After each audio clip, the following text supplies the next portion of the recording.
Good morning, student. Now, in why did we call in, we have to discuss about today diseases and its causes. देखिए last class में हमने पढ़ा healthy क्या हो गया, disease free condition क्या हो गई. तो आप ये समझ गए होंगे कि हेल्दी में जहां हम हेल्थ की जब स्टेट की बात करते हैं तो उसमें फिजिकल, सोशल और मेंटल तीनों चीज आती है. जबकि हम डिजीज फ्री जब स्टेट की बात करते हैं तो फिजिकल स्टेट की बात करते हैं, उसमें हमने मेंटल और सोशल के बारे में बात नहीं की. खैर, अब उससे थोड़ा सा एक स्टेप आगे बढ़ते हैं डिसीज को लेके. सो डिसीज एंड इट्स कॉजेज में सबसे पहला क्वेश्चन आता है, what does disease look like. कैसा दिखेगा, कैसा होगा जब हम कहेंगे आदमी डिसीज कंडीशन में. बीमार हो, बुखार होगा तब हम उसे डिसीज कंडीशन में कहेंगे, पेन होगा तब हम उसे डिसीज कंडीशन में कहेंगे, या कोई पर्टिकुलर डेफिनेशन है डिसीज की. दरअसल डिसीज का मतलब ही होता है क्या, disease, uncomfortable, being not well, being not well. तो आप कुछ भी कह सकते हैं. तो something wrong in the body क्या है, डिसीज यदि आप कहें इसको तो आप नॉर्मल शब्दों में कह सकते हैं समथिंग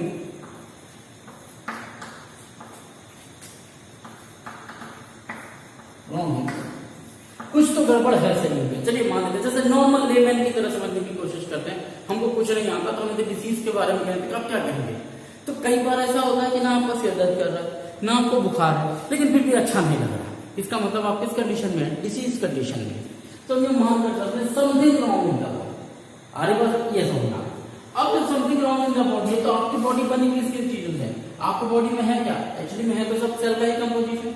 लेकिन सेल के अलावा भी यदि हम एक मेजर पार्ट में डिवाइड करें तो हमारी बॉडी में क्या है, डाइजेस्टिव सिस्टम है. हमारी बॉडी में क्या है, रेस्पिरेटरी सिस्टम है. हमारे बॉडी में क्या है, सर्कुलेटरी सिस्टम है. तो ये ढेर सारे सिस्टम है. ऐसे ही एक्सक्रीटरी सिस्टम है. तो आप ये मानकर चलिए कि जितने भी सिस्टम हमारी बॉडी में हैं, इन्हीं से मिलकर हमारी बॉडी बनी है. और ये हर एक सिस्टम अलग अलग तरीके के टिश्यू से, और हर एक टिश्यू जो है डिफरेंट टाइप ऑफ सेल से मिलकर बना हुआ है. तो यदि मैं ये कहूं कि something wrong in the body, मतलब इनमें से किसी में, एक में या सब में कुछ ना कुछ गड़बड़ है. कैसे पता लगा, सपोज करो यदि मैं कहूं कि मेरे को सांस लेने में कोई तकलीफ नहीं हो रही, मेरे को सर्कुलेशन भी ठीक हो रहा है, एक्सक्रीटरी सिस्टम भी मुझे कोई प्रॉब्लम नहीं, लेकिन मेरे डाइजेस्टिव में प्रॉब्लम क्या हो रहा है, मान लीजिए मेरा स्टमक पेन हो रहा है.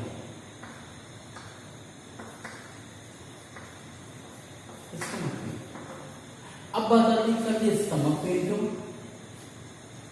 तो पता चलेगा कि स्टमक पेन इसलिए क्योंकि स्टमक में अल्सर का फॉर्मेशन हो गया. अल्सर क्यों बन गया, क्योंकि आपने कोई ऐसा भोजन खाया या कोई ऐसा पैथोजन है जो आपके स्टमक में जाके अल्सर कॉज करने का काम करता है. कहने का मतलब ये है कि डिसीज का मतलब ये है something wrong in the body. अब वो रॉन्ग कहाँ हो सकता है, इनमें से ये मैंने केवल 4 एक एग्जाम्पल के तौर पर लिए हैं क्योंकि ये आपने पिछली क्लास में पढ़े हुए. तो ये 4 सिस्टम के बारे में आपको पता है. इसके अलावा भी है इंक्यूबेटरी सिस्टम है, इसके अलावा नर्वस सिस्टम है, इसके अलावा मस्कुलर सिस्टम. तो कहीं पे भी किसी भी सिस्टम में कोई तकलीफ यदि आपको है तो इसका मतलब आप समझ आइए किस कंडीशन में है आप, डिसीज कंडीशन. किस कंडीशन में, डिसीज. तो change in the function of any system.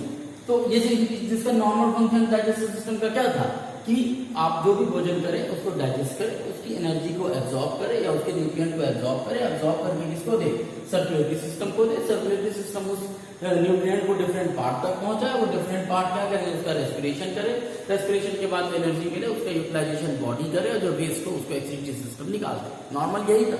लेकिन यदि एक भी सिस्टम में किसी तरीके का चेंजेस आता है, उसके फंक्शनिंग में कोई चेंजेस आता है, ऑटोमेटिक मान लीजिए कि डाइजेशन सही से नहीं होगा तो सर्कुलेशन सही से नहीं हो पाएगा, जितना न्यूट्रिएंट सर्कुलेट करना चाहिए बॉडी को नहीं हो पाएगा. जब वो नहीं होगा तो उतना रेस्पिरेशन नहीं होगा, तो उतनी एनर्जी नहीं मिलेगी. जब एनर्जी नहीं मिलेगी तो स्वाभाविक है कि आपकी फंक्शनिंग में अफेक्ट होगा, आप काम नहीं कर पाएंगे. यानी दिन भर में भी आपको 500 जूल एनर्जी की जरूरत थी, लेकिन चूंकि डाइजेस्टिव सिस्टम आपको सही से काम नहीं कर रहा, आपके शरीर में केवल 300 जूल एनर्जी जनरेट हो रही है, तो 200 जूल एनर्जी आप कहां से लेकर आएंगे. स्वाभाविक है कि आप 300 खत्म होने के बाद आप थकान महसूस करने लगेंगे. तो ये कॉन्सेप्ट है किसका? Disease condition. किसका कॉन्सेप्ट है ये? Disease condition. तो changes in the functioning of one और more organ indicate the condition of disease. तो या तो एक में किसी में कोई प्रॉब्लम हो या एक से ज्यादा में किसी में कोई प्रॉब्लम है। तो यदि ऐसा डिफेक्ट है या यूं कहिए कि एबनॉर्मलिटी है,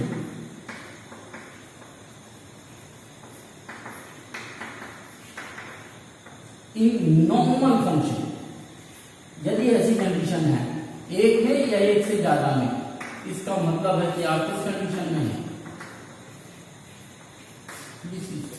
किस कंडीशन में है?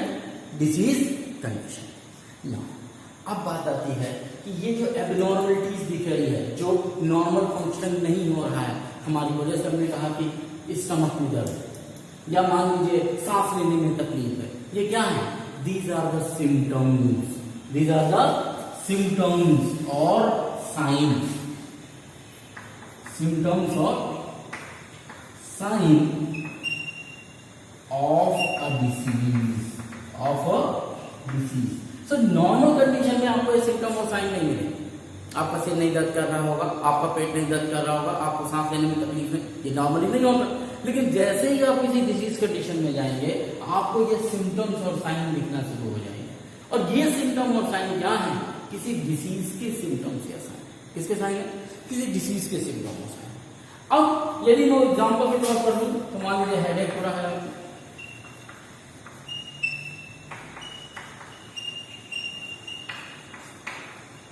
स्टमक पेन हो रहा है, या मस्कुलर किसी तरीके की प्रॉब्लम आ रही है, फीवर हो गया है आपको, ये सब क्या है? These all are the symptoms of a disease. These all are a symptom of a disease.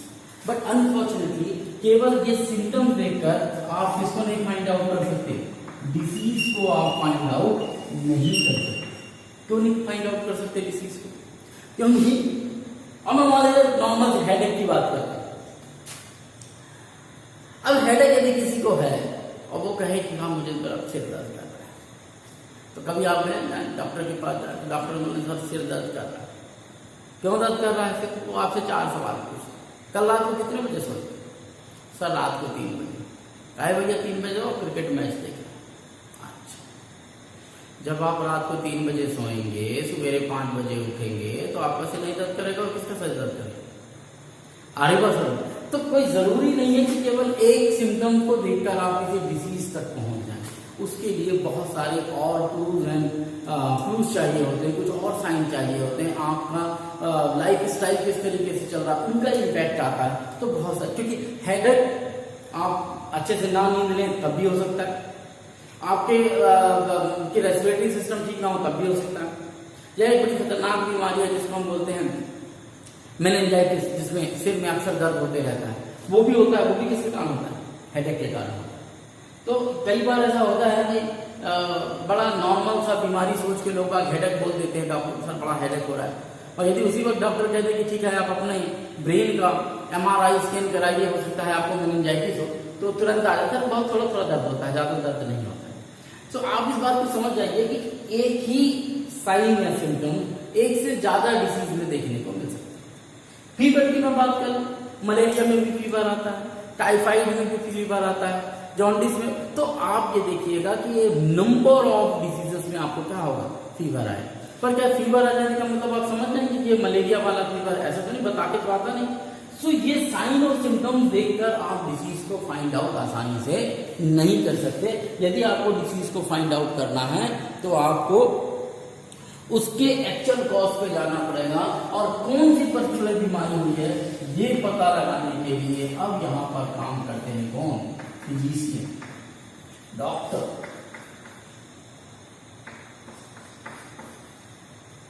ये क्या कहते हैं? ये जो भी साइन और सिम्टम्स होते हैं,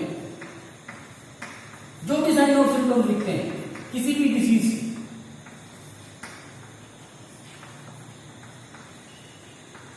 उनको वेरीफाई करें। क्या करते हैं उनको? वेरीफाई। वेरीफाई कैसे करते हैं? वेरीफाई ऐसे करते हैं कि आपसे पूछा जाता है क्या हुआ था, कैसे हुआ। सपोज कीजिए कहीं आप कभी आते हैं डॉक्टर साहब बड़ी तबीयत खराब है, बुखार आ रहा है, तो क्या बोलेगा डॉक्टर? अच्छा बुखार आ गया, चलो मलेरिया का टेस्ट करो। फिर थोड़ी देर बाद बोले साहब 4 दिन बाद साहब मलेरिया तो निकला, अच्छा ऐसा तो टाइफाइड का टेस्ट करो, ऐसा नहीं करते। डॉक्टर आप जाइए, डॉक्टर के पास क्या हो, बुखार आ गया, कैसे बुखार आ गया, कल क्या खाए, कल कहाँ गए। फिर जब आप अपनी हिस्ट्री बताते हैं तब वो गैस करना शुरू करता है कि किस तरीके का इम्पैक्ट हो सकता। वो कल घर जाते वक्त रास्ते में ऑफिस से पानी में भीग गया था इसलिए बुखार, ये भी एक हो सकता है। मैं कहीं बाहर गया था और वहां से लौट कर आया तो बुखार आ गया, तो ऐसी कंडीशन में टाइफाइड के भी चांसेस हो सकते हैं, ऐसी कंडीशन में मलेरिया के भी चांसेस हो सकते हैं। तब डॉक्टर आपको दूसरी तरीके का टेस्ट बोलेगा। तो कई बार केवल साइन और सिम्टम्स एक होते हैं लेकिन बीमारियां अलग अलग हो सकती हैं। तो सबसे पहले फिजिशियन से डॉक्टर क्या करते हैं, साइन और सिम्टम्स के हिसाब से डिसीज को वेरीफाई करते हैं आपके लाइफ स्टाइल के साथ। आपने 2-4 दिनों के पीछे क्या किया है, किस तरीके की बीमारी आपको होने के चांसेस हैं। 90% में वो फाइंड आउट कर लेते हैं कि किस तरीके की बीमारी है। Sometime they are unable to find out.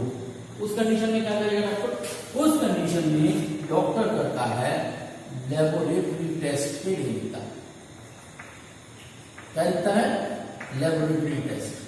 Laboratory test में क्या आ जाएगा, यूरिन टेस्ट, ब्लड टेस्ट या और कोई दूसरे तरीके के टेस्ट, ताकि हमको फाइंड आउट हो सके कि एग्जैक्ट कॉज ऑफ डिजीज क्या है। वो मलेरिया के कारण फीवर है, वो टाइफाइड के कारण फीवर है, या कोई और दूसरी चीजें जिसके कारण फीवर है, या अलग तरीके के टेस्ट भी हो सकते हैं। ये तो मैंने उदाहरण के तौर पर लिखा कि यदि बार बार कोई है मेरा सिर दर्द कर रहा है तो फिर उसको अल्ट्रासाउंड कराना पड़ता है, या यूं कहिए कि MRI कराना पड़ता है जिससे पता चले। मेरे पैर में दर्द, तो क्यों पैर में दर्द है भाई, कुछ पता नहीं था, बड़ा आज महीनों भर से पैर में दर्द चल रहा है। तो चला क्या हुआ, कहीं गिर गया था, हड्डी टूट गई, वो जुड़ी नहीं है, इसलिए वो बार बार रह के दर्द आ रहा है। ऐसे कंडीशन में डॉक्टर उसको एक्सरे प्रिस्क्राइब करेगा। तो कहने का मतलब यह है कि डिसीज कोई ऐसा स्ट्रक्चर नहीं है जो आपको देखने को मिल जाए। They are the symptoms and the sign. On the basis of the symptom and sign the doctors or the physician can find out from which type of disease you are suffering from. Sometimes they are unable to find out the actual cause. On such cases, they prefer some laboratory test for confirmatory. तो यदि आप किसी disease की बात करते हैं तो किसी भी डिसीज में 2 कारण होते हैं। एक तो इमीडिएट कॉज होता है,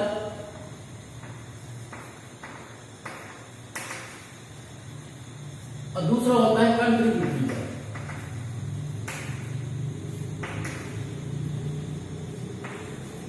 यह भी हमको देखना है कि किस तरीके के 2 तरीके के कॉज होंगे। इमीडिएट मतलब जिसके कारण एक्चुअली में भी फिलहाल बीमारी हुई और आगे पढ़ेंगे तो ये बात समझ में आएगी। और दूसरा होता है कंट्रीब्यूटरी का, जो उसके साथ मिलकर उस बीमारी को और बढ़ाने का काम करते हैं।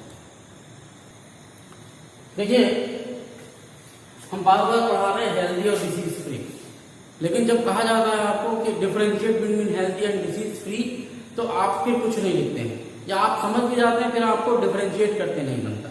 इसलिए जहां जहां इस चैप्टर में खासकर आप देखिएगा कि थ्योरेटिकल पोर्शन बहुत ज्यादा है। ऐसे कंडीशन में आप जब एग्जाम में क्वेश्चन आएगा तब कैसे लिखना है वो भी मैंने कोशिश की है कि आपको इन्फॉर्म कर दिया। हेल्दी और डिसीज फ्री, हमने पहले कहा था कि हेल्दी का मतलब है जब फिजिकल, मेंटल और सोशल तीनों तरीके से आदमी फिट हो तब वो हेल्दी है। डिसीज फ्री मीन्स उसको बीमारी नहीं, फिजिकली कोई बीमारी नहीं, मेंटली और सोशली का हमको पता नहीं। तो खैर हेल्दी की भी मैं बात करूं, हेल्दी की क्या पोजीशन है, it is a state of physical, mental and social wellbeing. जो हमने हेल्थ की डेफिनेशन ली थी वही कि यदि कोई व्यक्ति फिजिकली भी फिट हो, मेंटली भी फिट हो, सोशली भी फिट हो, वेलबींग हो, तो वो क्या कहलाएगा, हेल्दी। जबकि डिजीज फ्री का मतलब क्या है, it is a state of disease free means physical state, it is a state of disease free. Disease free कैसा है, it is a state of disease free मतलब एक व्यक्ति में बीमारी नहीं है, बस इतनी बात है। जबकि यहाँ पर वो कैसा फिट है, फिजिकली भी फिट है, यानी उसको बीमारी तो नहीं है, प्लस वो मेंटली और सोशली भी फिट है हेल्थ वाले केस में। बट डिजीज वाले केस में वो डिजीज फ्री तो है, यानी उसको कोई बीमारी नहीं है, लेकिन मेंटली और सोशली वो हेल्थी है, उसको कोई कॉन्सेप्ट गड़बड़ नहीं है उसके दिमाग में, ये हमको इससे पता नहीं चले। दूसरा, हेल्दी के लिए मैं बात करूं तो it refers to the individual. जैसे मान लीजिए मेरे यदि कॉन्सेप्ट में हेल्थ की बात की जा रही है तो it refers to the individual physicals physical and social environment. एक व्यक्ति का उसका खुद का फिजिकल और उसके आजू बाजू के इन्वायरमेंट को लेकर हम उसकी बात करते हैं हेल्थ की। यानी यदि मैं कहूं कि मेरी हेल्थ अच्छी है, इसका मतलब एक तो पहली बात तो है कि मेरी फिजिकल हेल्थ अच्छी है, मतलब मुझे किसी तरीके की बीमारी नहीं है, प्लस मेरे चारों तरफ का जो एनवायरमेंट है वहां की भी सोशल और मेंटल स्टेटस कैसी है, अच्छी है, तभी मैं अपने आप को हेल्दी कह पाऊँ। यानी यदि एक इंडिविजुअल के लिए कहा जाए हेल्दी पर्सन वो तब होगा जब उसको डिसीज भी ना हो, जब वो मेंटली भी फिट हो और जब वो सोशली भी फिट हो। तो इसीलिए वर्ड लिखा है it refers to the individual health, individual physical and social environment, दोनों को मिलाकर हेल्थ बनती है। जबकि डिसीज फ्री के लिए सोशल इन्वायरमेंट का कोई लेना देना नहीं। It refers only to the individual health. यदि एक व्यक्ति को बुखार नहीं है, किसी तरीके की बीमारी नहीं है, तो वो किस कंडीशन में ट्रीट किया जाएगा, डिसीज फ्री कंडीशन में ट्रीट किया। तीसरा आता है द इंडिविजुअल हेल्थ, हेल्दी के केस में the individual have good health. यदि मैं ये कहूं कि मैं हेल्दी हूं तो मतलब मेरी हेल्थ कैसी है, गुड हेल्थ है। कल भी मैंने आपको एक एग्जांपल बताया था पुअर हेल्थ का, कि आप डिसीज फ्री होकर भी किस कंडीशन में हो सकते हैं, पुअर हेल्थ में हो सकते हैं। क्यों हो सकते हैं, the individual may have good health और पुअर हेल्थ, दोनों हो सकता है। यदि आप डिसीज फ्री हैं और संयोग से आपको कोई मेंटल और सोशल स्ट्रेस नहीं है तो आप गुड हेल्थ में चले जाएंगे। आप डिसीज फ्री तो हैं लेकिन आपको मेंटली और सोशली किसी बात की टेंशन है तो आप किसमें जाएंगे, पुअर हेल्थ। आ रही बात, मैं यहाँ खड़ा हूँ, मैंने कल भी एक एग्जांपल दिया था, मुझे कोई बीमारी नहीं, लेकिन यदि मेरे दिमाग में टेंशन चल रहा हो, किसी मेंटल प्रॉब्लम में मैं फंसा हुआ हूँ या किसी सोशल प्रॉब्लम में मैं फंसा हुआ हूँ, तो आप समझ जाइए मैं हेल्दी नहीं हूँ। क्यों, क्योंकि मेरा दिमाग कहाँ काम कर रहा है, वहाँ सोशल एटीट्यूड में काम कर रहा है या मेंटल एटीट्यूड में काम कर रहा है। केवल मैं फिट किस कॉन्सेप्ट में हूँ, फिजिकली। तो आप ऐसा मान सकते हैं कि मेंटल हेल्थ का मतलब 3 डिपार्टमेंट में आपको पास होना होता है, फिजिकल, सोशल और मेंटल। जबकि डिसीज फ्री में केवल एक डिपार्टमेंट में पास होना होता है कि आप फिजिकली यदि फिट हैं, आपको डिसीज नहीं है तो आप डिसीज फ्री हैं, पहली चीज। दूसरी चीज, जो हेल्दी होता है उसमें तीनों डिपार्टमेंट का इंपैक्ट होता है उस ऑर्गेनिज्म के ऊपर। कौन कौन सा, फिजिकल और सोशल इन्वायरमेंट, सोशल में मेंटल भी आ जाता है, तो उसका इंपैक्ट होता है। लेकिन डिसीज फ्री कंडीशन में इंडिविजुअल के ऊपर केवल और केवल उसकी फिजिकल हेल्थ का इंपैक्ट होता है, सोशल और मेंटल से कोई लेना देना नहीं होता। लेकिन यदि आप इस तरीके की हेल्थ स्टेटस में हैं तो आपकी हेल्थ कैसी होगी, गुड हेल्थ में होगी। लेकिन आप डिसीज फ्री में हैं तो आपकी गुड भी हो सकती है और बैड हेल्थ भी हो सकती है। इट डिपेंड ऑन कि आपकी फिजिकल हेल्थ के साथ साथ आपकी मेंटल और सोशल कोई प्रॉब्लम आपके साथ तो नहीं। अब जब हम डिसीजेस की बात कर रहे हैं तो आप समझ जाइए डिसीज 2 तरीके की होंगी, एक्यूट डिसीजेज और क्रॉनिक डिसीजेस। ठीक है, एक्यूट और क्रॉनिक डिसीज का मतलब क्या है, ठीक है, acute diseases are those disease which are short period of time which causes a disease for a shorter period of time. और इस शॉर्ट पीरियड ऑफ टाइम में जब ये डिसीज कॉज करती है तो इनके इम्पैक्ट हेल्थ के ऊपर, बॉडी के ऊपर ज्यादा नहीं होते, तब उन्हें हम कहते हैं एक्यूट डिसीज।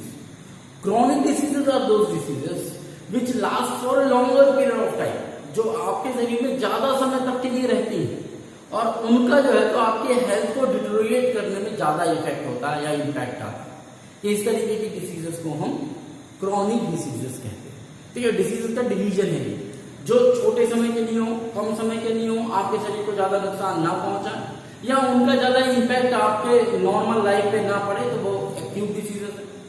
क्रॉनिक डिसीजेस या ऐसी बीमारियां जो काफी समय तक रहे, उनका इम्पैक्ट आपकी हेल्थ के ऊपर पड़े, आपकी सोशल फिजिकल लाइफ के ऊपर पड़े, वो कहलाते हैं chronic diseases.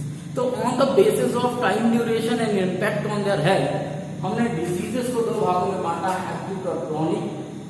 Acute diseases which last only for a short period of time, थोड़े समय के लिए होते, 3 दिन 4। उदाहरण के तौर पर कफ एंड कोल्ड कितने दिन रहता है, 3 से 7 दिन। 3 से 7 दिन यदि आपको कफ एंड कोल्ड है तो आप क्या करेंगे, रुमाल रखेंगे, जो है तो वो इनहेलर वगैरह यूज करेंगे, तो 7 दिन बाद ठीक हो जाए। मान लीजिए आप 2 दिन किसी का सिर दर्द और जुकाम के कारण आप 2 दिन या 3 दिन स्कूल नहीं गया है, तो आप चौथे दिन संडे को बैठकर अपना पूरा हफ्ते भर का जो भी लैकिंग है सिलेबस उसको कंप्लीट कर लेंगे और कोई प्रॉब्लम नहीं जाएगी। तो disease which last only for a short period of time and does not have long term effect, आपके शरीर के ऊपर, आपके हेल्थ के ऊपर ज्यादा लॉन्ग टर्म इफेक्ट नहीं पड़ता। Such diseases are known as acute diseases. Cough, cold, typhoid हो गया, मान लीजिए 5 दिन 7 दिन आप विद्यालय में आए, बीमार है, कोलेरा हो गया, ये सब कैसी बीमारी है, शॉर्ट टर्म ड्यूरेशन की, 2 दिन 4 दिन 6 दिन। 6 दिन में तो आपकी हेल्थ ऐसा नहीं है कि आप 60 किलो से जो है तो 20 किलो में आ जाएंगे, तो ना तो आपकी हेल्थ फ्लक्चुएट होगी, ना तो ऐसा कोई फंक्शन और शादी ब्याह जहाँ आप नहीं जा पाएंगे। तो ये सब चीजें नॉर्मली चलती रहती हैं। कब? जब हमको एक्यूट डिसीज। जबकि वही हम बात कर रहे हैं इसकी क्रॉनिक डिसीजेस। ये डिसीजेस क्या है? Diseases which last for long time and has long term drastic effect, जो लंबे समय तक हमारे शरीर में रहेंगी और इनके ड्रास्टिक इफेक्ट भी हमारे शरीर को देखने को। इस तरीके की बीमारियों को हम क्रॉनिक डिसीज कहते हैं। डायबिटीज, आपको पता है जिसको डायबिटीज हो गई वो सालों साल चलती है। और डायबिटीज का जो लॉन्ग टर्म इफेक्ट क्या देखने को मिलता है कि चूंकि ग्लूकोज का डाइजेशन प्रॉपर नहीं होता, इसलिए एनर्जी प्रॉपर तरीके से नहीं मिलती, तेजी से आंखों में रोशनी आने लगती है, दांत जो है तो सड़ने लगते हैं, पैरों में जो है तो जख्म जल्दी हो जाते हैं। ट्यूबरक्लोसिस, टीबी इसी को कहते हैं, ट्यूबरक्लोसिस को ही टीबी कहा जाता है। तो उसको भी आपने देखा होगा कि ट्यूबरक्लोसिस में किस तरीके के खांसी आना शुरू होती है और फिर ब्लड आना शुरू हो जाता है। आर्थराइटिस, पैरों घुटनों में जो दर्द होता है वो आर्थराइटिस कहलाता है। ये भी लॉन्ग क्रॉनिक डिसीज है, कहीं आप जा नहीं सकते, आप मूव नहीं कर सकते। आप देखिए आपके दादाजी या नाना यदि वो आर्थराइटिस से यदि परेशान होंगे तो वो सब कुछ सही है, मतलब खा सकते हैं, पी सकते हैं, हेल्दी है, लेकिन आर्थराइटिस हो गया इसलिए वो हर फंक्शन में नहीं जा सकते, कहीं जाना उनके लिए बड़ा मुश्किल है। क्या चले गए तो फिर बैठना उठने में तकलीफ हो रही है। एलिफेंटासिस, हाथी पाँव हो जाता है, पैर जो है तो हाथी की तरह खुल जाता है। कैंसर, ये सब ऐसे हैं जिनके ड्रास्टिक इफेक्ट होते हैं, आपके पूरे बॉडी के ऊपर इफेक्ट होते हैं, लंबे समय तक ये बीमारियां चलती हैं। कुछ लोग इन बीमारियों, ऐसा नहीं कि आप जिनको भी ये क्रॉनिक डिसीजेज हो गए वो कभी सर्वाइव नहीं करते, सर्वाइव करते हैं, लेकिन ये 1-2 दिन की नहीं बल्कि 1-2 साल तक के लिए बीमारियां चलती हैं और इनका इम्पैक्ट हेल्थ के ऊपर खूब होता है। ठीक है ना? वेट लॉस हो जाएगा, आपका बाल चले जाएंगे दवाइयाँ खा खा के, और आपकी जो स्टेमिना है, स्ट्रेंथ है, वो डिटोरिएट हो जाएगी।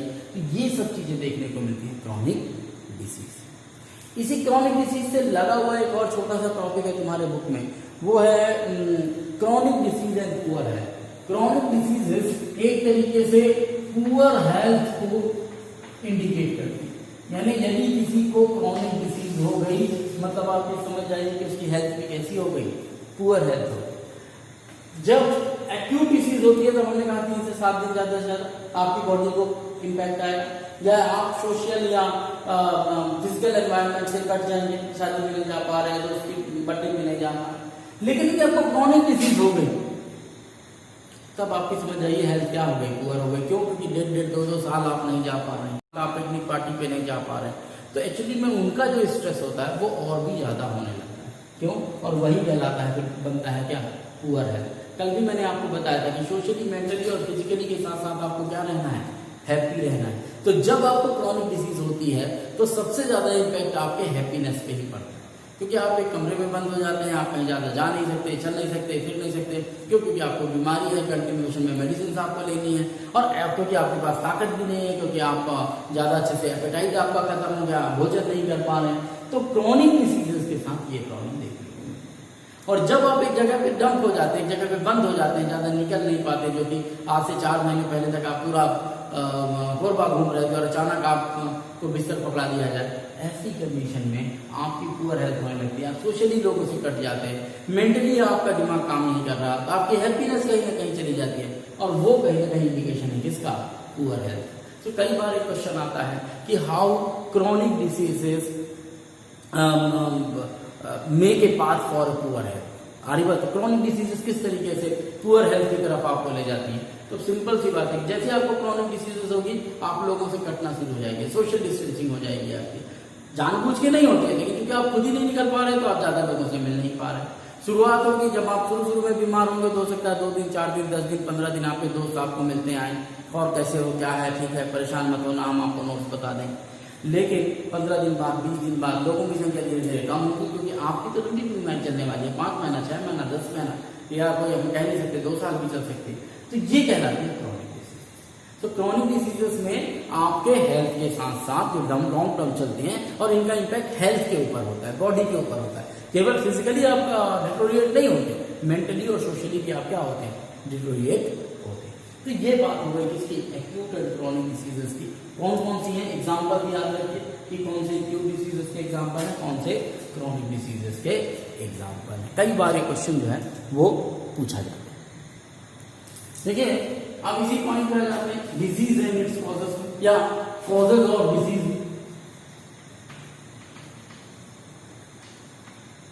कि कौन कौन से कॉज है जिनके कारण डिजीज हो रही है, कॉजेस ऑफ डिजीज। ठीक है, कॉजेस ऑफ डिजीज का मतलब ये है कि डिजीज स्प्रेड कैसे हो रही है, फैल कैसे हो, क्या कॉज है डिजीज के फैलने का, क्यों डिजीज एक से दूसरे में जा रही है, आ रही बात, यही एक कंडीशन हो सकती है। तो कॉज, डिजीज कॉज होने के भी अलग अलग कारण हो सकते हैं, किसी को डिजीज होने के भी अलग अलग कारण हो सकते हैं। अब यहाँ डिजीज कॉज उसके दो कारण हैं एक्चुअली। कौन कौन सा, अब मैंने थोड़ी देर पहले भी बताया था आपको, immediate cause, immediate cause. Immediate cause का मतलब ये है कि जिसके कारण एक्चुअली में वो डिजीज अभी फिलहाल हुई है, और उसके साथ आते हैं कौन से, कंट्रीब्यूटरी कॉज। ये अभी हम एक एग्जाम्पल के थ्रू समझने की कोशिश करेंगे कि कैसे इमीडिएट कॉज हो और कैसे कंट्रीब्यूटरी कॉज हो। सपोज कीजिए कि एक चाइल्ड है, वो एक डिसीज से सफर करता है, सपोज करो लूज मोशन।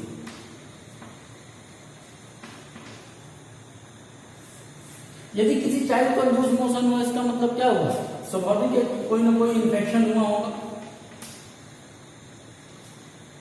तो हमारे लिए इमीडिएट कॉज क्या हुआ कि चाइल्ड को लूज मोशन हुआ, एक इन्फेक्शन हो गया जिसके कारण हुआ।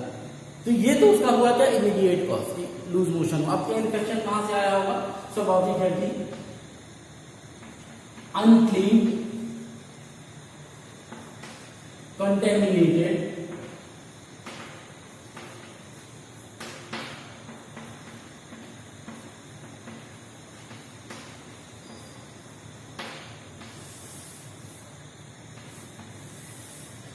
ड्रिंकिंग वाटर, यहां से आया होगा। तो ये जो अनक्लीन कंटेमिनेटेड ड्रिंकिंग वाटर था, ये क्या हुआ, इमीडिएट कॉज। क्या हुआ, ये इमीडिएट कॉज जिसके कारण बच्चे को लूज मोशन। लेकिन कुछ कंट्रीब्यूटरी कॉजेज भी। कैसे कंट्रीब्यूटरी कॉज, अब बात ये आती है कि भाई ये बच्चे को लूज मोशन क्यों हुआ, क्योंकि इस बच्चे ने अनक्लीन वाटर पिया, ऐसा हम मानकर चल रहे हैं। कहां का, स्कूल। एग्जाम्पल, चलो इसके फादर ने डिसाइड किया स्कूल के ऊपर धावा बोलते, हमारे बच्चे को अनक्लीन कंटेमिनेटेड ड्रिंकिंग वाटर पिला दिया। हमारा बच्चा क्या हो गया, डिसीज कंडीशन में चला गया, लूज मोशन चला गया। स्कूल के पास पहुंचा, स्कूल ने कहा कौन सी क्लास में बच्चा पढ़ता है, 8th क्लास में बच्चा पढ़ता है। ओके, 8th क्लास में कितने टोटल स्ट्रेंथ है, 50। कितने बच्चे लूज मोशन से इन्फेक्टेड हुए, 1। बाकी 49 का क्या है, ओके। अब यदि 50 बच्चों की क्लास में एक बच्चा लूज मोशन से का अफेक्टेड है, 49 को लूज मोशन नहीं है, अब स्कूल कहेगा भाई साहब हमारे यहाँ का पानी बिल्कुल साफ और स्वच्छ। ठीक है, यदि ऐसा नहीं होता, यदि अनक्लीन ड्रिंकिंग वाटर के कारण होता तो ये 49 भी होने चाहिए क्या, affected by the help of this loose motion.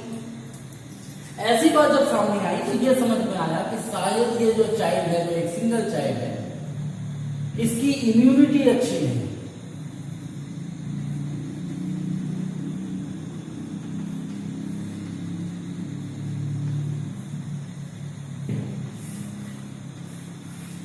Immunity not good, इसका मतलब है इनकी इम्यूनिटी कैसी है, अच्छी है, या इस लेवल तक की है कि इतने कंटेमिनेटेड वाटर पीने के बावजूद भी इनको लूज मोशन नहीं हुआ। इनके इम्यून सिस्टम ने उन बैक्टीरिया, वायरस, जो भी फंगस रहे होंगे अनक्लीन वाटर में, उनको डिस्ट्रॉय कर दिया। इस बच्चे ने नहीं कर पाया क्योंकि इसकी इम्यूनिटी स्ट्रॉन्ग नहीं। आ रही मेरी बात? अब बात आती है कि इसकी इम्यूनिटी स्ट्रॉन्ग क्यों नहीं? अब इसकी इम्यूनिटी स्ट्रॉन्ग इसलिए नहीं है क्योंकि हो सकता है इसने न्यूट्रिशनल फूड ना खाया हो, प्रॉपर डाइट इसको ना मिली हो, और चूंकि इसको प्रॉपर डाइट नहीं मिली इसलिए ये कैसा है, इसका इम्यून सिस्टम वीक। अब यदि मैं मान लूं कि इसको न्यूट्रिशनल फूड तो नहीं मिला भाई, क्यों नहीं दिया? अब इसके पेरेंट्स से पूछा था इसको न्यूट्रिशनल फूड आपने क्यों नहीं दिया? मे possible the parent is a poor person, उसके पास इतनी अर्निंग नहीं है कि वो अपने बच्चे को क्या दे सके, न्यूट्रिशनल डाइट दे सके। क्यों? क्योंकि अच्छा न्यूट्रिशनल डाइट देने के लिए इस पेरेंट के पास अच्छी जॉब चाहिए, और जॉब के साथ साथ क्या चाहिए, अच्छा पैसा चाहिए, तभी तो अपने बच्चे को क्या दे पाएगा, न्यूट्रिशनल फूड दे पाएगा। आ रही मेरी बात? और दूसरी सबसे बड़ी बात है कि ये अनक्लीन, यदि सपोज करते हैं थोड़ी देर के लिए कि ठीक है इनकी इम्यूनिटी अच्छी थी, इसकी वीक थी, लेकिन यदि यहां पर क्लीन वाटर होता तो भी ये बच्चा भले इसकी इम्यूनिटी कम होती लेकिन ये डिसीज कंडीशन में नहीं आता। इसका मतलब ये क्लीन वाटर, अनक्लीन वाटर कहां से आ रहा? ये आ रहा नगर पालिका से।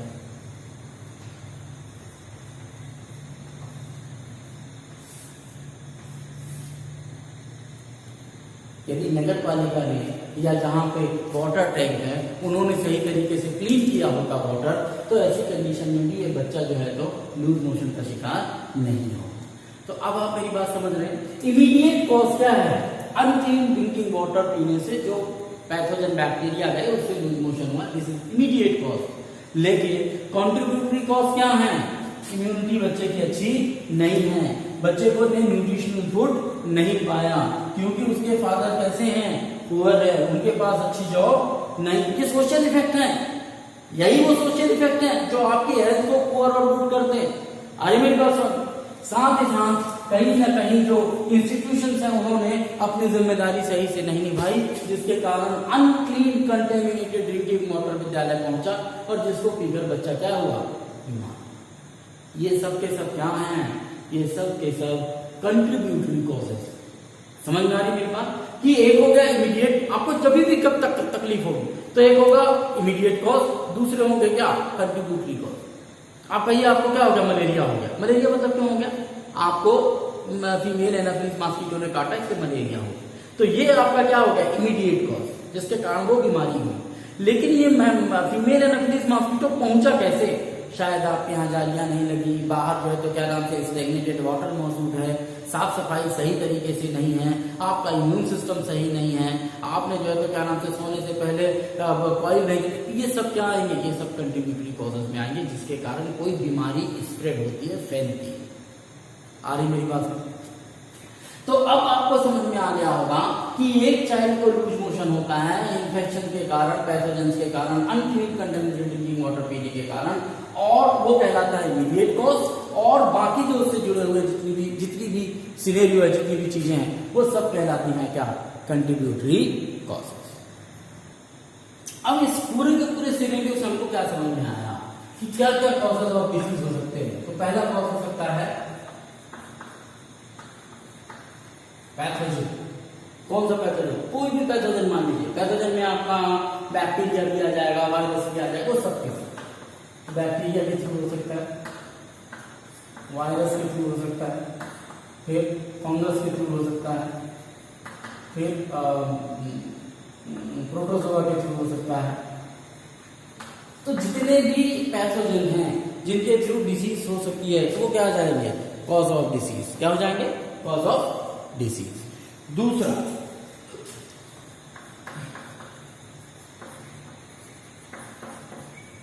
Poor health. किसकी पुअर हेल्थ?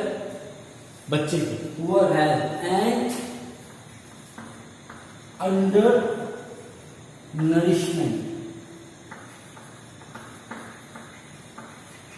प्रॉपर उसको भोजन नहीं मिला, पुअर हेल्थ थी उसकी, फिजिकल सोशल अच्छे से डेवलपमेंट नहीं हुआ, मतलब बच्चे से बड़ा होता गया तभी उसको प्रॉपर फूड नहीं मिला।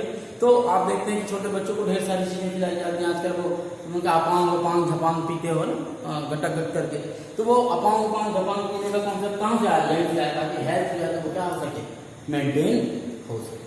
Then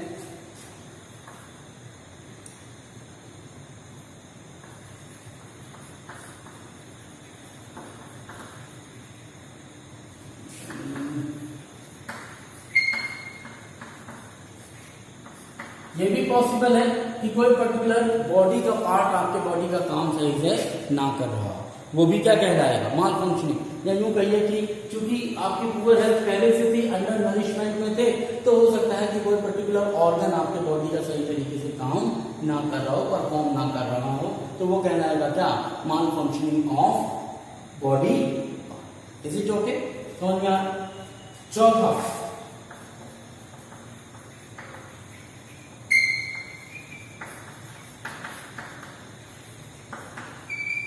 environmental problem. ये एनवायरमेंटल प्रॉब्लम क्या होती है, गंदगी फैली हुई है, सोशल डिस्टेंसिंग नहीं है, सोशल जो है तो क्लीनिंगनेस नहीं है, तो जितनी ज्यादा गंदगी होगी वो सब गंदगी कहीं ना कहीं उठकर आएगी और उनमें जो है तो सर्वाइव करेंगे ढेर सारे पैथोजन, जिसका इम्पैक्ट आपको देखने को मिलेगा। तो एक और पॉइंट क्या होता है, इन्वायरमेंटल प्रॉब्लम, पॉल्यूशन है, डस्टिंग है, ये भी सब चीजें जो है तो क्या करती हैं, डिसीज कॉज करने का काम करती है। और इन सब के अलावा एक पांचवी आती है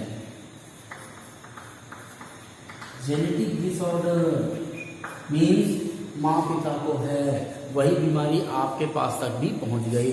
यदि माँ पिता की इम्यूनिटी अच्छी नहीं है, ऑटोमेटिकली चाइल्ड की भी इम्यूनिटी अच्छी नहीं होगी। तो ये भी एक कॉज हो सकता है किसका, डिसीज का। आरी बात समझ, आप ये समझ जाइए poor health and under nourishment में वो सब आ जाएगा।